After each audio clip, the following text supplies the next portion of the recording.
Hey there, everyone. Mark O'Donnell here. I have with me today Walt Brown, who is an implementer that I met back in 2014, right when I went to boot camp. So he's been around for a really long time. He's otherwise known as Uncle Walt. Why he's Uncle Walt, I have no earthly idea. So welcome to the show. Thank you, Mark. Was it 14? Wow, 10 years ago. Yeah, 10 years ago Yeah, that we met. Yep. If you want to do And Uncle everyone Walter, was keep going. well, I have to just give the audience a little bit of perspective. The how we met is because people used to make fun of you, and I think they probably still do, really about your accent. So, you know, it's a very good British accent, right? I mean, no, right. But tell me how you became Uncle Walt. Uncle Walt, early on, the client was Southern Industrial Constructors, and they were a big industrial rigging company, 1,800 employees, and one of my early clients. And I think I was reading from something from Patrick Lencioni, just like, reading a little paragraph. And this guy, John Wilson, who integrator president, says, "Read to us, Uncle Walt." And I was like, "What do you mean by Uncle Walt, John?" He says, it's that loving uncle that'll show up every now and then, put your arm around our shoulder, maybe tell us something we don't really want to hear. We know you love us and you really want the best from us, but then the best thing about you is you leave. And we don't want to do everything you talk about. But, it was a great client. They actually were in for like 3.5 years and then sold to MCOR. And the MCOR, the guys that go around rolling up a lot of HVAC companies, and MCOR said, "This is the most buttoned up, put together company we've ever bought," which is That's amazing compliment, to the program. But that was John Wilson. That's where Uncle Walt comes from. So. Yeah. And Well, people make fun of me the whole time. Can't understand a word you say. Marbles in your mouth. It was really pretty annoying. But I didn't ever get in a fight over it or anything like that. But. No. Well, it was always a good time because you're a good sport about it, and it gave some of the other members of our community some comic relief. But little did they know, and I didn't know this either. You and I we went to the Edward Lowe Foundation for Advanced Facilitation, and you and I were walking in the woods, and I'm like, I think Walt might be the smartest implementer in the entire community, and I think that's probably still the case. So you have this sort of sneaky way of doing that. So I still think that's the case. So I can't wait to hear your entrepreneurial story, your journey. And as we were talking earlier before we hit the record button here, you were saying that your mom had a special skill, and I'm going to hopefully flip that table on you. So what was that special skill? She had this, so you would run into somebody who had spent some time with her, and she would say, "Your mother is just the most amazing person in the world. She's so kind and sweet and just wonderful, just amazing." And I would think in the back of my mind, "I bet you don't know a single thing about her." Because she was just super good at always, turning the mirror on the person and listening to them and asking them deeper questions. And that kind of where we got to here was that reminded me of the guidance from Dan Sullivan's how the best get better.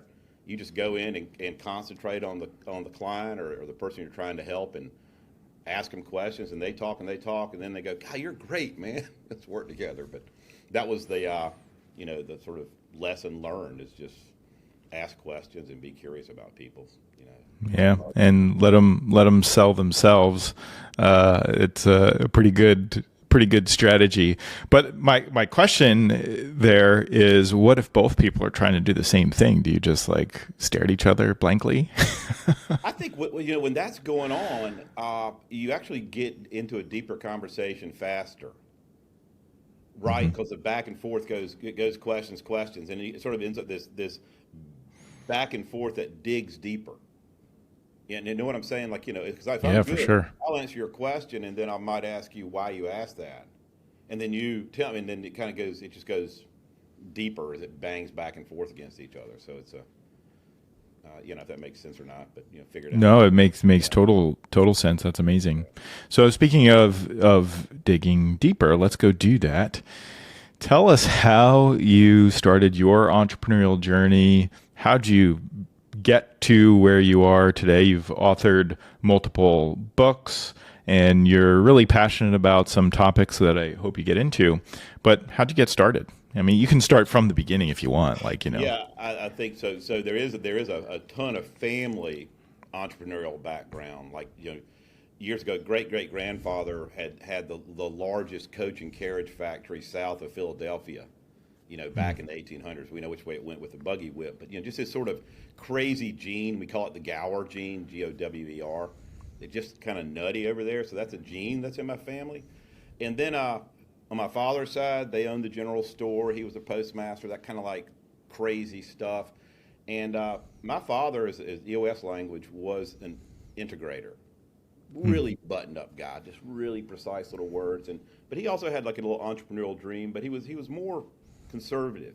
And he worked for Mr. Hudson Belk. It was back when department stores were big. They had 21 big stores and like 3,000 people.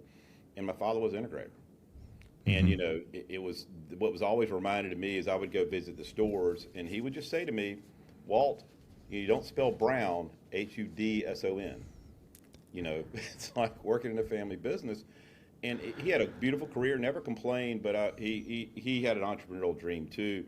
And I didn't really want to be caught inside of that like world. And then the other thing that drove me was I was the poor guy on a very like wealthy street, if that makes sense. We were actually living on the street where during desegregation, all of my Cub Scout friends went off to the white flight school, and I was left in public schools. My family believes and stuff, but so there were all these things where I was just driven. I saw the street was filled with all the owners of the businesses, the Budweiser distributor, the bank president, all these people that were running their own gig, and I saw this life that they had, and I just kind of was, I don't know, a lot of different things. So I always wanted to have my own company, have my own business, and I always wanted to have a house in Aspen. That never happened. Well, yeah. So it was to kind of kick it together. I knew I needed to go to school. I didn't really feel like doing MBA school. And I had a brother-in-law that influenced me pretty hard, and I went into the accounting. I was like accounting and statistics guy, and did accounting because I knew that would be a great way to really get inside of a bunch of companies. And I was an auditor for 4 years with Ernst and Young. People called it Ernst and Winnie back then, but 4 years auditing, and I was in the small to medium-sized business. A lot of like manufacturing and light manufacturing and stuff, and you're seeing the guts of the way a company works. So that was sort of the path to getting myself prepared to be an entrepreneur. And back in the day, sorry I'm going off, but back in the day, the way my age is, if you were an entrepreneur, you were one step out of jail. It was not positive. Isn't that still the case today? I guess so. But you want to be an entrepreneur or what? That's risky. You don't do that. But that's the story to that point. I can flash it out more later, but Well, a couple of questions with that is if you grew up in this place, you see all these business owners, you're like, hey, I want to be that. I am driven that way. Why didn't you just take the leap right away? So you went to school, you went and became an auditor. Did you see that as a stepping stone to where you really wanted to go? Or what was your mindset in terms of entrepreneurship while you were in school, Ernst & Young? Was this just a path to get to where you really wanted to go? Yeah, it was always like I wanted, in order to live the life that I wanted to live. Now, you're fading in and out a little bit on your video side. Do you know that? Your video quality is kind of average. Okay. Yeah. A bunch of my friends, I was skiing with them, going to Aspen with them. I was racing sailboats. I was skiing nautiques. I was doing all this stuff as the poor guy. Mm-hmm. And it was just like, I knew the only way to get to that level was to have my own business, to be in control of all of that. And it was just high fact finder, which means, I put together where we need to go and I create a strategy to it, and then, align the most important steps and then step toward it. And that's just the way my mind works and thinks. Yeah. And it was like, I need to get some sets and reps under my belt. and I also needed to discover what I wanted to do. I didn't really know. I did not want to go directly into the retail business, even though I went into the retail catalog business. But, I was looking for a path. Right. So you were able to try out all these different businesses, be embedded in all these different types of companies as an auditor, which ones make money, which ones don't, and how all that works. So what's the moment in time you made your leap?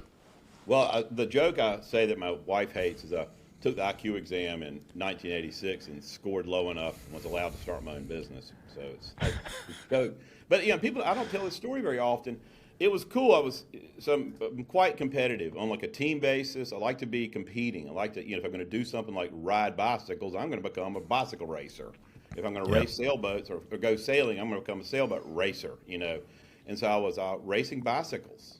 Just got married. I weighed like 172 pounds, which is really a racing weight, very low. And there was a company called Performance Bicycle Shop over in Chapel Hill, and I put out a client service alert for the firm, and we landed them as a client, and I worked with them as a client. So they were a mail order catalog business selling like stuff to people who were doing triathletes and bicycle stuff. Now, I should have gone into that business. I should have just gone in and competed, but the sort of the ethics of being a CPA, you don't do that. You don't see the inside. And at the same time, I was racing sailboats. So I'm a little bit bigger guy, so I'm always on either keelboat teams or teams that have 2 or 3 people, three or 4 or 5, 6 people on the boat. And I was looking for stuff for my own boat, and I couldn't find it. And I was calling West Marine Products, and they were horrible. And I just saw this niche in the market, and was like, I'm going to fill that niche. And created a catalog, full color deal, and set up an 800 number and 1-800-Leyline. It wasn't a porno site, not Leyline, but Leyline. Sailing. Yeah. So that was 86, and it grew. Okay. And, became 4 companies total over 20 years. Yeah. So how'd you get into sailing? Because I'm not like a geography whiz or anything, but I'm pretty sure there's no ocean in Chapel Hill. No, you're totally landlocked. There are lakes. But you're not going to go sail at a little, 1,000-acre lake. I raced motocross. I was like, I don't know, it's just a lot of stuff. But we camped as a family when we were young, and there was this gentleman, Mr. Coffee, and he would bring a thing it was called a sailfish back in the day, but then it became a sunfish. That little flat boat with a little lantine sail. And I just remember sailing on that as a little kid, and then, you turn it over in the middle of the lake and play underneath it and on top of it, and loved that. And then I went to this camp called Camp Seagull, and I was a counselor down there and fell in love with, he was sailing every day. Now, this was down on the coast of North Carolina on the Neuse River. And what you get on this Neuse River is a sea breeze. So the land heats up, and when the land heats up, the air lifts, and the cold air from the ocean comes in, and it goes in this cycle. So about every afternoon at 2 p.m., it would heat up, and you had this really reliable breeze, like the kind of breeze you have in Newport, Rhode Island, and places that are really big sailing areas. So I grew up getting a lot of sets and reps around sailing down there, and then that just led into racing sailboats with my close friend at that point, who was a millionaire and could afford it. And I was a crew. I was the integrator. He was a visionary. If that makes sense. Yeah, totally. So you launched your sailboat, your sailing catalog, and so you ran that for 20 years. How'd the business go? What were the ups, the downs, the lefts, the rights? We were servicing. It wasn't a huge market. We were servicing around 34,000 households. Okay. And we were selling stuff to people who race sailboats. Traveling all over the country. That you'll be amazed all different spots. But so the mail order catalog business was always capped under a $10 million level. It was just going to get capped because it just wasn't that much you could do. And then, but what we got really good at doing, actually they would come to us, but European brands. Like, have you ever heard of the brand Dewberry or the brand Musto, the brand Tactic? We were really good at forming relationships with these European brands and then bringing them into the United States and marketing them and setting up and building distribution. And that was like where the bulk of the business was going on back over there. Of course, we used the mail order stuff as the front end marketing. And once I did one and kind of got burned where I grew it for them and then they cut me out as the middleman, the last three were deals where, you know, real clear income statement, balance sheet sharing, and this is what I'm putting in, this is what you're putting in, this is where we're going to go to. And probably when we get to this point, you're going to buy me out. You're going to buy us out as the middleman. I'm not going to get cut out this next time, you know. Yeah. Burn me once type stuff. So and then Right. and that moved over into horses, equestrian stuff. Because where there's a sailboat racer, there's probably a horse. Which makes total sense. There's a horse. And the horse is owned by Mama and little Susie. And if Susie wants that $1,000 pair of boots, she's going to get it because Daddy needs a new sail to go race the boat. So, you know. Yeah. And so that ended up being sort of this double bump. So we got really good at bringing in, like, you know, English writing, what they call the English style, which was eventing and stuff. And we picked up really cool top end brands and pushed those out. And then we got the attention of a family office, and the family office bought it. Gotcha. It wasn't like a crazy, you know, go all income free, but it was a really nice little nest egg to put in the back. You know. Yeah, for sure. For sure. So at what point, you know, you ran this thing for 20 years. Where did you come into EOS, and were there other businesses stuck in there? Or? Yeah, well, it is. So anytime you're part of a company like I was, you know, you start getting involved in like the trade association. So there's a trade association called Sail America. And we basically funded ourselves by running 6 sailboat shows around the country, St. Pete, San Francisco, Newport, stuff like that. And I was the president or vice president of boat shows, which is pretty cool. This is its own little business in its own way. And I knew I was going to sell, and I was in a meeting up in Newport, sitting around the table, and this guy named George Day, who ran Sail Magazine, is talking about his experience with his coach and his peer board.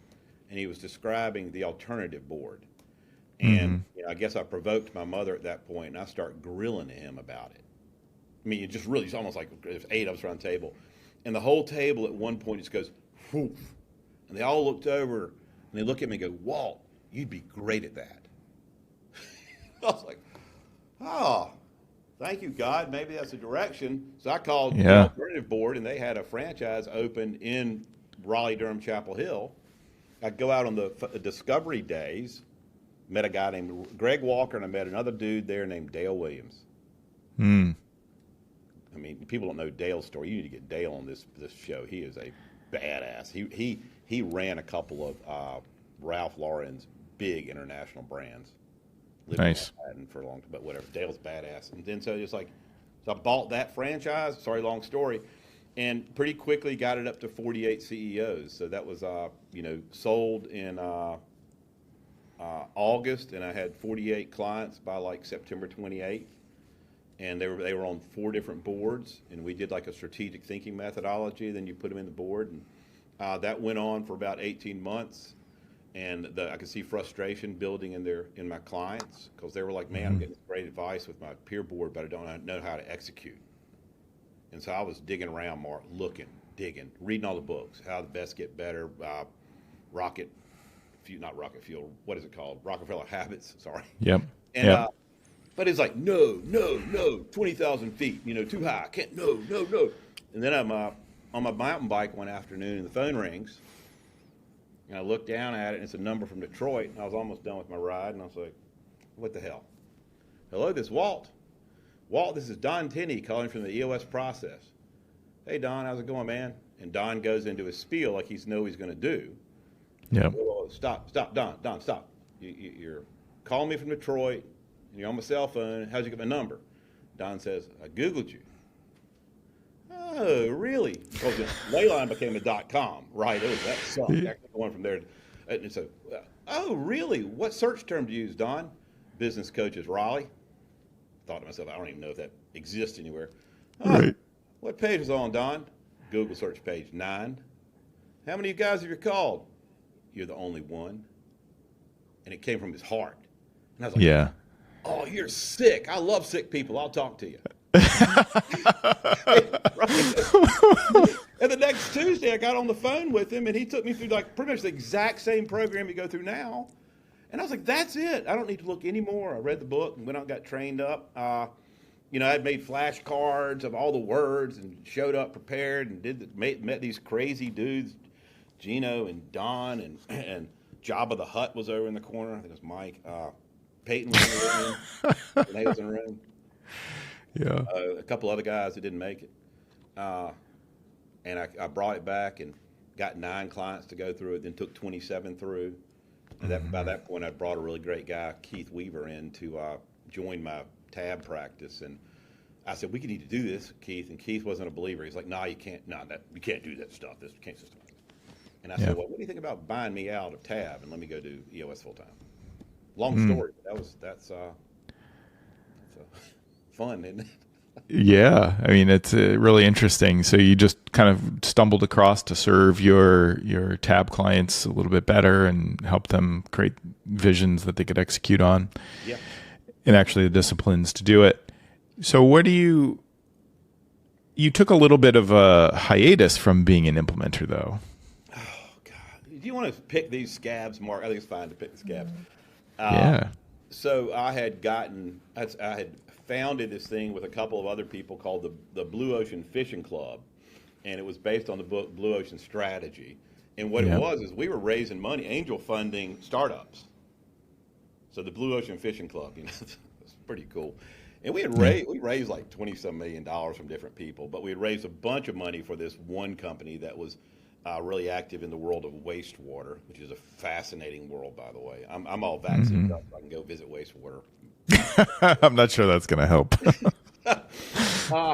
And it went sideways, and a lot of money had been putting in. I just thought of myself as like the guy who was finding deals and helped putting deals together. And they insisted that I come back in and turn it around.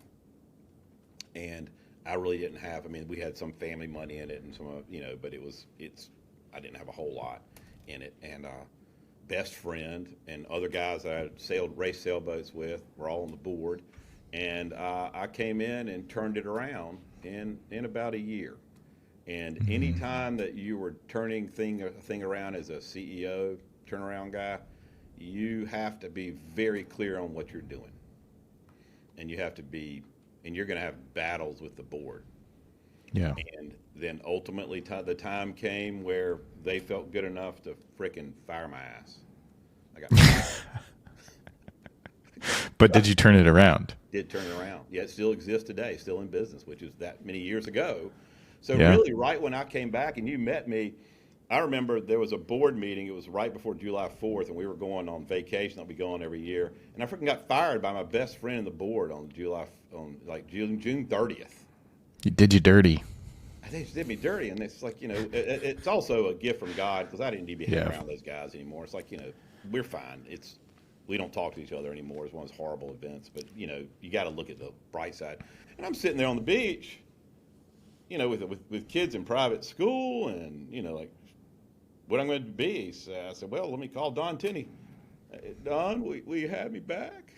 He's like, yeah, man, come on back. So that's when you met me. These clients that you had before, you say, I've jettisoned all my clients. Like, I'm going to go do this. They understood. But they weren't like, oh, right, you're back. Come back in. Let's start it over. So I had to restart my entire EOS practice from scratch. That's when you met me. It is. I remember that. I remember the stories. Yeah. Yeah. Well, I mean, that's just a great story. And you've been working with a bunch of clients over the last decade as you rebuilt your practice. You become really passionate about the accountability chart and all those different types of concepts that come out of that. So as an implementer now, working with your clients and you're really focused on different types of surveys that you've created. You've wrote a few books. Can you tell us a little bit about that? You sure you want to go there, Mark? Yeah, sure. Lots of sets and reps. We talked about the sets and reps. I've been really lucky to Yeah. have had a lot of clients go through the program and witness what's working and what's not working. The other side is the perspective that I got trained by Gallup in 2006. They were doing like a pilot program for like coaches in their Q12 employee engagement and like their strength finder stuff. That was before I started EOS. So I've always looked at EOS as a employee engagement thing. And then the other side of the world is, as an adult, I raced sailboats at a very high level. And these are like 3-man boats, 5-man boats, 7-man boats, 17-person boats. And I was racing 78, 85 days a year, winning things like Key West Race Week, Miami Race Week, just like really high level team sailing. So I'm a big team guy, and clarity, and I know what it feels like when you're on a winning team. And that's all I'm trying to do with my clients is help them really create really strong winning teams. I'm also trying to help them create like self-managing companies. What a horrible term out there, but when we do EOS really, really well, we can create self-managing companies. And I'm going to give you the whole story of where the 7 critical needs came from. We've talked about this a little bit in the past, but so heavily influenced by winning teams, heavily influenced by Gallup's employee engagement. It was back in the day when everybody was complaining about millennials. Do you remember that period? I do. Yeah. Yeah, and I sat back and scratched my head and looked at across all the clients I'd worked with EOS and said, that's not going on here. As a matter of fact, we're blowing the stereotype up. What's going on? And I engaged I asked my clients if I could engage with their millennials, and do like focus groups. And they're sure. And I did focus group work with them and asked them, what are we doing through EOS that's breaking the mold? And now it's boiled down into, I wrote one book early, then I rewrote the book. I won't go into that whole story today. And then Ben Bella picked it up. And then Ben Bella helped me reframe some of the language I was using around these 7 things. We call them the 7 critical needs. And so like humans are sitting back and they're actually measuring how they feel about work through 7 critical things. And they're asking, do I belong here? And they're asking themselves, do I believe here? And they're asking themselves, do I understand what I'm accountable for? Do I understand how I'm measured and why? We can go in these deeper, but do I understand how the organization listens and how I'm heard? Do I understand how I can be involved in my own development? And ultimately, am I balanced, work life and money and health and wellness? And these are like the 7 things that if you can get people to be positively aligned to these 7 critical needs, then they're really bought in. It's up to the company to define what yes looks like, and then we, attract people in and repel them if they don't fit. So we're honoring the individual, saying this is who we are, join. And so Mark, frankly, this is where I'm actually measuring the effectiveness of an implementation based on we survey them 7 questions, 1 to 10, and we come back with this thing called the BITE Index. Company called bite7.com, bite7.com, bite7.com. That's the pitch. It's buy-in, inclusion, trust, and engagement. So we're trying to get our employees to know that they're bought in. We want them to understand how they can be included. We want to raise the level of trust, and then we want to be able to measure engagement. So it's just a 7-question survey that comes back with this thing called a BITE Index. And so you'll survey a company that hadn't done any EOS, and they're normally scoring it's like an NPS score, like a 42. Yep. You put EOS in a good form, and they'll move to like a 62 to a 70. And then when you can basically tell your employees that we're doing this EOS for you because we want you to be aligned to these 7 critical needs. We always want you to be aligned to these 7 things. Then it goes up to like an 80, 82. Amazing how those 2 things work. And then the company becomes self-managing. It's just like, it just runs because you've got people who are bought in, included. And then we're using these 7 critical needs to measure how we're doing. So I install that into the world of my clients when we've gone through. We use organizational checkup as a good measure. We've got our culture checklist, which is a good measure from what EOS is offering, but it's not measuring the exact same stuff we're trying to get to. We know the tools are in place. How well we're using the tools is the index. Right. Right. That's really cool. It reminds me of Daniel Pink's work with Drive, right? I mean, Yeah, he's talking about mastery, autonomy, and purpose. And to me, that's the definition of a self-managing business where every single one of your people, yeah, they have an opportunity to master and hone a craft. right, They have a sense of autonomy where in their self-direction, and they can exactly. Yeah, pursue that and make an impact and feel it. and when you do the EOS tools really, really well, you set that up. Yeah. We're just but through the bite we're measuring, and then where the other side of it from the accountability chart comes from is so the questions again are belong and believe, those like the cornerstones, and then we do accountable, measured, heard, developed, and balanced. It's like you build the front of a house. It's the Yeah. but you start surveying, and always when you're surveying accountable, sure, I know what I'm accountable for. I'm accountable, is what they're saying. But then Yeah. you survey again, and that number starts to drop. Yep. And so I just saw that trend going on. I scratched my head and said, "What's going on?" So we went back to those millennials and to ask them what it is that you're looking for to be able to get to a positive alignment about saying, "Yeah, I know, I understand, and embrace what I'm accountable for." And then that led into a deeper discovery around the accountability chart. That I'll just summarize it is, it's all about getting super clarity around the roles. I Yeah. mean, the thing, accountability chart and roles. Companies roll on roles, and it still frustrates a living technical term shit out of me when I hear an implementer go back and forth on the words role seat because they're not the same thing. They are definitely not. So you get passionate about that. And over the years, years ago, I built a cool software which is like built on knowledge graph technology, which is way too deep. If you're talking about the walk in the woods, maybe we were holding hands then. Skipping. Skipping. And then that, pulled that back from the edge to some facilitations that I run to help teammates work as teams to discover all the roles, which comes out as a new software here in about 2 weeks, Mark, that you might not know. Yeah. Yeah. Freaking cool. Good luck. But, Yeah, I'm sure it is. that's and then, if you get the accountability chart right, Yeah. it just goes. And what are those three things that Pink talked about? Mastery, autonomy, and purpose. Yeah. Yeah. So, so I talk about purpose statements. What's your seat purpose statement? What's your role? You're sharing the VTO. This is what you're being asked to believe in. You see how that aligns. And then when you really know what you're doing there and you're getting GWC on all your roles every quarter with clearly defined roles, you can become that master. Yeah. It's just like, yes, I see that as the future. It'll slowly work its way in. I believe that it certainly will. All right, Walt. Before we wrap, what's the one nugget of wisdom that you have for the entrepreneurial world? What's the one nugget you mean like what I wouldn't do, or the one nugget of Well, it could be that. What's the wisdom you would love every single one of your clients to just get? I think the wisdom is they need to see what they're doing with their operating system as a promise making and a promise accepting and a promise keeping methodology. So like there's a lot of studies around promises. This is like another area that overlaps to all these things, but trust is built. The bedrock of trust is built on like promises that are made and kept. But this is the key part: is a promise is meaningless if it's not accepted. It's a two-party deal.